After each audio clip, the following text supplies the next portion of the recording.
Good morning every one. ദൈവത്തിന്റെ അതിപരിശുദ്ധമായ നാമം വാഴ്ത്തപ്പെടുമാറാകട്ടെ. ഇന്നത്തെ മോർണിംഗ് മന്നയിലേക്ക് ഏവരെയും ഹാർദവമായി സ്വാഗതം ചെയ്തുകൊള്ളുന്നു. ഇന്നത്തെ മോർണിംഗ് മന്നയിലെ തലവാചകം ശബത്ത് സൃഷ്ടാവിലേക്ക് മനസ്സുകളെ തിരിക്കുന്നു. ആധാരവാക്യം എടുത്തിരിക്കുന്നത് യെശയ്യാപ്രവചനം 58 അധ്യായം 13 വാക്യമാണ്. നീ എന്റെ വിശുദ്ധ ദിവസത്തിൽ നിന്റെ കാര്യാദികൾ നോക്കാതെ ശബത്ത് നിന്റെ കാലടക്കി വെച്ച് ശബത്തിനെ ഒരു സന്തോഷമെന്നും യഹോവയുടെ വിശുദ്ധ ദിവസത്തെ ബഹുമാന യോഗ്യം എന്നും പറയുകയും നിന്റെ വേലയ്ക്ക് പോകുകയോ നിന്റെ കാര്യാദികളെ നോക്കുകയോ വെറുതെ സംസാരത്തിൽ നേരം പോക്കുകയോ ചെയ്യാതെ വണ്ണം അതിനെ ബഹുമാനിക്കുകയും ചെയ്യുമെങ്കിൽ നീ യഹോവയിൽ പ്രമോദിക്കും എന്നാണ് നമ്മുടെ ഇന്നത്തെ ആധാരവാക്യമായി തിരഞ്ഞെടുത്തിരിക്കുന്നത്. ശരിക്കും നമ്മൾ നോക്കിയാൽ ക്രിസ്ത്യാനികളെന്ന് അഭിമാനിക്കുന്ന ബഹുഭൂരിപക്ഷം മനുഷ്യരും എന്താണ് ദൈവം സൃഷ്ടിച്ച ഈ വിശുദ്ധ ദിവസത്തെ ആരാധിക്കാതിരിക്കുന്നതായി അല്ലെങ്കിൽ ഓർക്കാതിരിക്കുന്നതായി നമ്മൾ കാണുന്നുണ്ട്. ശരിക്കും നമ്മൾ വിശുദ്ധ ദിവസത്തെ ഓർക്കുമ്പോൾ നമ്മൾ ആരെയാണ് യഥാർത്ഥത്തിൽ ഓർക്കുന്നത്? സ്രഷ്ടാവിനെയാണ് ഓർക്കുന്നതെന്ന് നമ്മൾ മനസ്സിലാക്കണം. അപ്പോൾ യഹോവയായ ദൈവം നൽകിയ വിശ്രമ ദിവസത്തിന് പകരം ഒരു വ്യാജ ശബത്തിനെ സ്വീകരിക്കുന്നതായിട്ട് നമ്മൾ ഇവിടെ കാണുന്നുണ്ട്. ദൈവം നമ്മൾ നോക്കുമ്പോൾ ഒന്നാമത്തെ ക്രിയേഷൻ തൊട്ട് മനുഷ്യന് വേണ്ടിയാണ് സർവവും സൃഷ്ടിച്ചത് നമുക്ക് എല്ലാവർക്കും അറിയാം.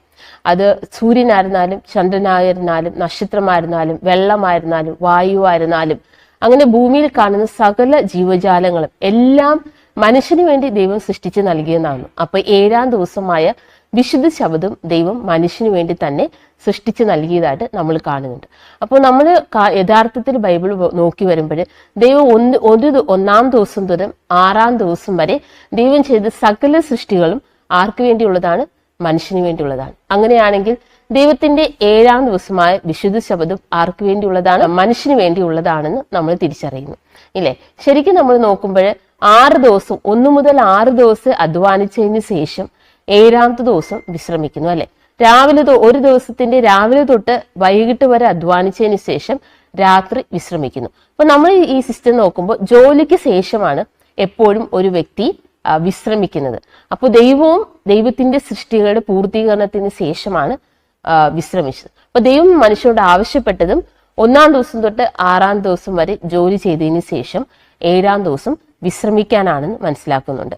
പക്ഷെ ദൈവം അനുഗ്രഹിച്ച് ശുദ്ധീകരിച്ച് നൽകിയ ഈ വിശുദ്ധ ദിവസത്തെ ആൾക്കാർ എന്തു ചെയ്യുന്നു? ശബത്തിനെ ചവിട്ടി മതിച്ചുകൊണ്ട് അവർ ദൈവത്തിന്റെ വിശുദ്ധ ദിവസത്തിന്റെ നിയമത്തെ ലംഘിക്കുന്നതായിട്ട് നമ്മൾ കണ്ടുവരുന്നുണ്ട്. നമ്മൾ താഴെ ഭൂമിയിലേക്കും മേലെ ആകാശത്തിലേക്കും നോക്കുമ്പോൾ ദൈവത്തിന്റെ അനന്തമായ ജ്ഞാനത്തിന്റെ തൊട്ടറിയാവുന്ന തെളിവുകൾ കൊണ്ട് തങ്ങളുടെ സൃഷ്ടാവിനുള്ള സ്നേഹവും ആദരവും കൊണ്ട് അവരുടെ ഹൃദയങ്ങൾ നിറയണമെന്നാണ് ദൈവം നമ്മിൽ നിന്ന് ആഗ്രഹിച്ചത്. എന്നാൽ മനുഷ്യൻ എന്താണ്?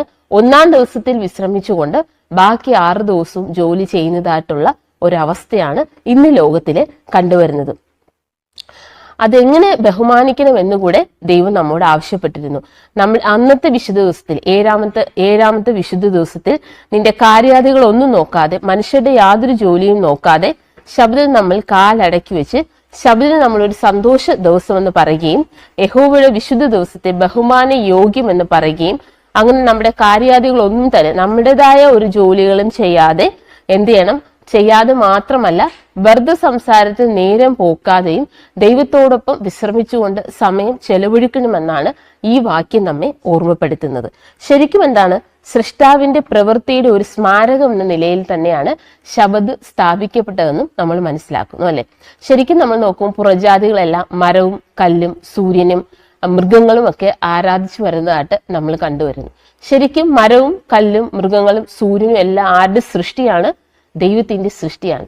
അപ്പൊ സൃഷ്ടികളുടെ പിതാവായ സൃഷ്ടാവിനെയാണ് നാം ആരാധിക്കുന്നത്. അപ്പൊ സൃഷ്ടികളുടെ പിതാവായ സൃഷ്ടാവാണ് 7-ാം ദിവസത്തെ വിശുദ്ധ ദിവസത്തെ വിശ്രമിച്ചുകൊണ്ട് അത് വിശുദ്ധ ദിവസമായി ബഹുമാനിക്കാനായിട്ട് നമ്മോട് ആവശ്യപ്പെട്ടിരിക്കുന്നത്. ഇന്ന് ലോകം ഈ നിയമത്തെ തന്നെ അല്ലെങ്കിൽ ദൈവം അനുഗ്രഹിച്ച് ശുദ്ധീകരിച്ച ദിവസത്തെ തന്നെ മാറ്റി 1-ാം ദിവസത്തിലേക്ക് ആക്കിയതായിട്ട് കാണപ്പെടുന്നുണ്ട്.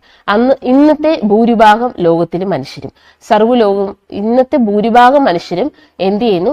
1-ാമത്തെ ദിവസത്തെ വിശ്രമിക്കുകയും അതിനുശേഷമുള്ള 6 ദിവസങ്ങള് അവരെന്ത് ചെയ്യുന്നു? ജോലി ചെയ്യുന്നതായിട്ടും നമ്മൾ കണ്ടുവരുന്നുണ്ട്. പക്ഷെ ദൈവം നമ്മോട് ആവശ്യപ്പെട്ടത് എന്താണ്? ദൈവം ചെയ്തതുപോലെ ആദ്യം ജോലി ചെയ്തതിന് ശേഷം വിശ്രമിക്കാനാണെന്ന് നമ്മൾ എപ്പോഴും ഓർത്തിരിക്കേണ്ടതാണ്. 6 ദിവസം കൊണ്ട് ദൈവം ആകാശവും ഭൂമിയും സമുദ്രവും അവയിലുള്ളതൊക്കെയും ഉണ്ടാക്കി. 7-ാം ദിവസം സ്വസ്ഥമായിരുന്നു. അതുകൊണ്ടാണ് യഹോവ ശബ്ദനാളിനെ അനുഗ്രഹിച്ച് ശുദ്ധീകരിച്ചത്. പുറപ്പാട് 20:11 ഇത് നമ്മെ ഓർമ്മപ്പെടുത്തുന്നു.